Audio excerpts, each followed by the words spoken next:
Sáez, a Esor do Arousa. Rafa pregunta en primeiro lugar Diego do Val, do Faro de Vigo, que se consideras injusto un resultado que se decanta por un penalti fora da área e que tes que dicirlle a afección de Vilagarcía nun momento así.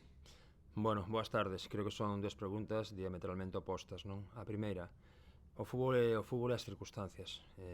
O primeiro que temos que facer é ser bons deportistas, aceptar a derrota máis alá das circunstancias, do xogo, dos erros propios alleos e, en definitiva, encaixala. E máis, unha vez que o partido poidose ollar pola televisión, creo que evidentemente os análisis non van a ser obxectivos, vale? Serán sempre subxectivos, pero as imaxes de alguma maneira reflicten o acontecido no terreno de xogo, non?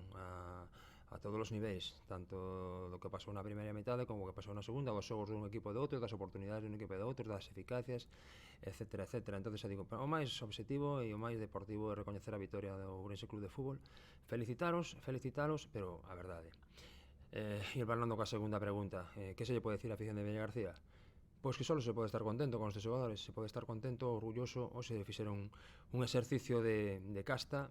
Creo que non se pode tampouco obviar o bo xogo que tivemos por momentos, tendo en conta que era un partido moi complicado de xogar por todo o proceso de adestramento previo de 6 semanas sin xogar partidos amigables, e a verdade é que os xogadores o diron todo, cando de algún xeito o barco navegaba co vento a favor, o diron todo moito máis se cabe cando o vento viña en contra, e iso é para estar máis que orgullosos e máis que satisfeitos. E hoxe o Arousa seguramente non sei se será un mellor equipo porque perdeu o partido e hai que asumir a derrota como tal, pero si hoxe o Arousa como club un poquinho máis grande porque ten uns xogadores tan grandes que hoxe fixeron posible que se agradeza a Medrara. Pregunta Gonzalo Sánchez do Diario da Arousa que por que crees que non deu resultado o plan inicial? Es que non sei en que non dou resultado en concreto e que non sei en que non dou resultado. Se poidese ter algún matiz máis obxectivo, en que? En defensa, en ataque, en estrategia, en transicións, en que? Non a pregunta, se non eu non creo que o plan fose malo. Tiñamos o plantexamento moi claro de igualar o número de atacantes do Ourense Club de Fútbol, se xogaban con 3 dianteiros avanzados, 3 centrais, se retrasaban a posición dun deles a media punta era xogar 4-1, 4-1 con adiantar a posición de Pedro García á línea medular, e creo que eso foi o que aconteceu, que mudamos o plantexamento prácticamente os 10 minutos de xogo. O resto, pois a verdade, eu creo que o fútbol é eso, non? Atacar, defender, o contrario tamén xoga, tamén provoca desequilibrios. Non podería, xa digo, se non é unha cousa máis precisa sobre algún aspecto en concreto do xogo, pois tampouco sei que resposta poder dar máis alada que acabo de dar agora mesmo.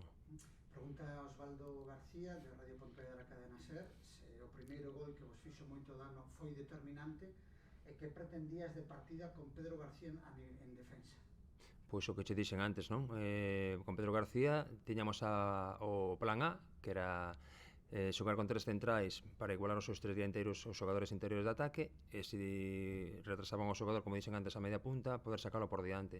Esa era a función de Pedro García. A verdade é que sí que nos veu ben a súa presencia no 11 titular despois do levantamento da sanción, porque cos mesmos xogadores podíamos ter un dibuixo de sistema dun xeito, podíamos ter outro dibuixo de outro xeito. Tiñamos varias alternativas cos mesmos xogadores no campo variando posicións. Alex Piñón, do portal Mucha Calidad, se a falta de efectividade fixo que o equipo non empatase na segunda metade, onde o equipo foi superior, se queda Rafa Sáez con mal sabor de boca. Bueno, creo que a ocasión de Robert é determinante. Non hubiera sido mellor seguramente adiantarse no marcador 0-1 quedando moito partido, porque Ourense aí sí que de algún xeito tiña tempo e marxen de maniobra, pero é certo que cando ti vas por debaixo no marcador e conquires un gol a falta de 25 minutos, o subidón anímico propio e baixón do rival pode fluir para que o resto do partido se poña moi de cara. Creo que a ocasión de Robert foi definitiva para empezar a pensar que, bueno, se non somos quen de conquerir deste xeito abrir a porta do Ourense Club de Fútbol, pois vai a ser complicado. Pero, bueno, a verdade, todo isto queda, digamos, minimizado ollando a resposta do equipo con un 2-0 en contra, con un xogador menos, sendo capaz de facer un gol, pelexando ata o último balón, ata que o árbitro dixera pois non se xoga máis, porque en ese sentido sei que o equipo tivo moita valentía e tuvo moito coraxe. Me pregunta Mano Mor, de Futbolín,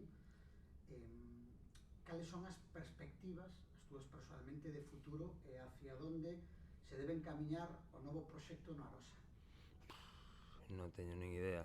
A verdade é que é certo que nós tiñamos expectativa de vir a Balaidos o sábado que ven, pero neste caso é certo que xa a semana que ven non será de adestramento, sino que xa será tema de falar. Creo que en este sentido, máis que o que eu poida dicir, tamén influe o que a xunta directiva ou o Club Arosa pois poda ter en mente, non?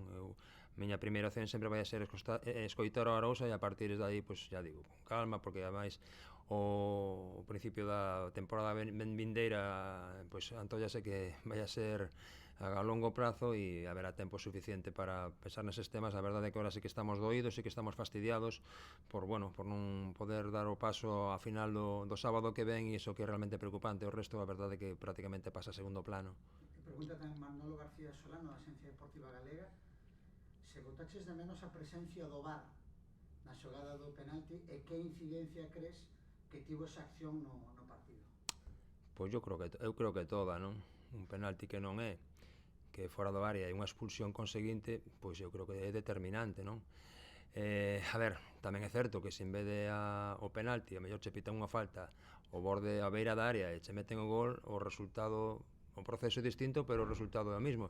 Pero a verdade, encaixar un gol de penalti que non é e quedar con un home menos, pois, home, que creo que ademais, primeiro anímicamente, segundo pola situación de partido que quedan, por lo tanto creo que foi unha xogada definitiva. Xa digo, o resultado hai que aceptalo cos súas circunstancias, pero bueno, esta foi unha que está aí que foi bastante evidente.